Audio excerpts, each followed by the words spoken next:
Hey guys, it is Coach Hippie coming at you through the video scope here in St. John's, Newfoundland, Canada. And today we're going to be talking about the Eastern Icebreakers of the under 18 female AAA hockey league. I'ma make noise in the street, please. All that fake love you can keep. As always, these videos are sponsored by somebody, and this video is sponsored by Supplement King, two locations in St. John's and Greater St. John's area to serve you what better. And we've got one in Galway, we got one on Torbay Road. Pop in to see Joey and the crew for all your nutritional supplement needs. I feel like I should be like an unofficial spokesman, but I'm just too busy. I'm definitely not. Definitely not. All right, so let's talk about the breakers. This is not your aunt and uncle's Eastern Icebreakers. This is not the Eastern Icebreakers of 2019-20. However, still a pretty solid club. So let's kind of turn back the clock and look at this team from 2020. Olivia Hocko, Emily Hocko, Mackenzie Cal, Des Snook, Catherine Summers, Grace Smith, Renee Faulkner. The list goes on. Sydney Walsh. I mean, this was a very, very strong club. And a lot of those faces, those names that I just named, ain't back. So this is going to be a relatively new team this season. So let's take a look in goal. This is probably where they see the biggest turnover. Maggie Jones, Erica Penny, both gone. One's moved on to Northwood Prep, and the other one's moved on to Mount Academy. Best of luck, girls. I wish you guys the best in your future endeavors. Two really good goalies. Going to be replaced by two goalies who probably haven't had a whole lot of experience at the AAA level in Darian Harris, and I'm not 100% sure who the other goalie is. I think her last name is Skinner. Correct me if I'm wrong. Again, apologies. I do these videos off the cuff, like literally. It's just like what's up here. So apologies. But a fairly inexperienced crew back there, and I think how they play this season will definitely determine where Eastern finish. I think if they play real well, I think Eastern will be in the top half. If not, then it's probably competing somewhere in the middle towards the bottom. Again, goaltending is just such an important part of the game. Let's look at the blue line. So they've got some old fours coming back. Emily White is probably the only returning player from that 2019-2020 team who I thought could have been an Atlantic champion.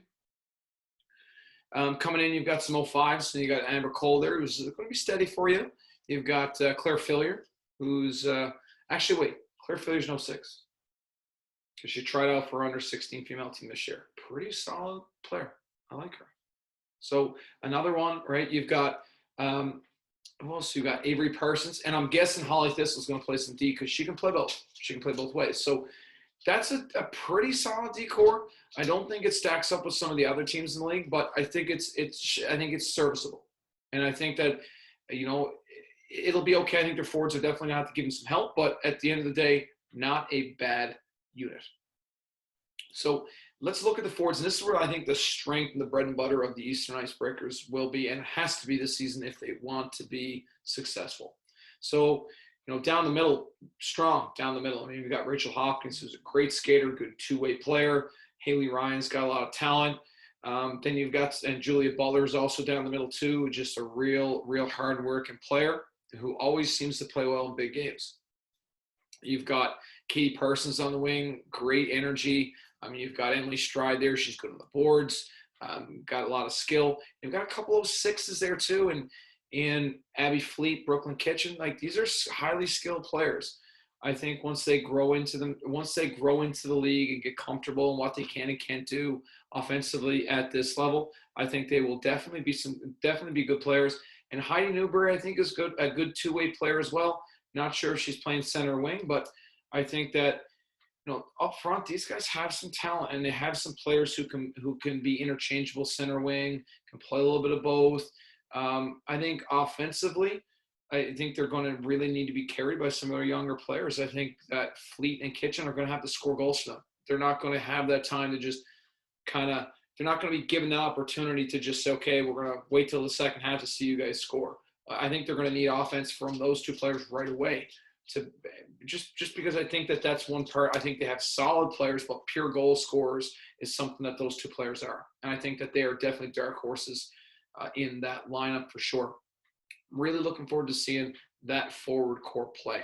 I think there's some good players there that are going to be stronger, and I'm really looking forward to watching them play. I just repeated myself. I'm just listening to my dog out there right now crying, and it's just like, I know she has to go out. I'm trying to finish this video. So, just a cruel dog owner. I'm kidding. I love my dog. So, don't call the SPCA on me, please. All right, so that's really where I'm at with the Eastern Icebreakers right now. I think that they're going to be somewhere in the middle, depending on how well the goaltending plays. But up front, I think they can potentially win some shootouts, and they can score some goals in bunches if those young players, those 05s and those 06s, contribute offensively. If you can get offense from the Strides of the world, the Fleets, the Kitchens, and you can get some chip in, and you can get some goals as well from down the middle. Haley Ryan's going to produce offensively. We know that. So I think this could be a pretty interesting team. And Maggie Bessie, another one, a sleeper player. Sorry, Maggie Bussey. I always call her Maggie Bessie. I don't know why. Sorry, Maggie. You know, again, always off the cuff, but at the same time, I think she's a smart player, got some skill there. And I know Rebecca Babiak always sung her praises. So definitely a good player. And let's watch for Eastern. They could get better as the season goes on. And that's it for me. Oh, before I leave, one player that this team I'd like to see her play. She's playing high school boys, Olivia Hocko. Definitely a huge loss on the blue line that I just completely forgot. Wish her the best of luck this season, and I wish her the best. I had to throw that in there because a player that is still eligible to play under 18 AAA and was a good, really strong player as a rookie in this league, was nominated for Rookie of the Year a few years ago. So had to mention her, give you a plug. How to girl live. Talk to you guys later. Next video is drop in. Stay tuned. Adjust your volumes. We'll be back.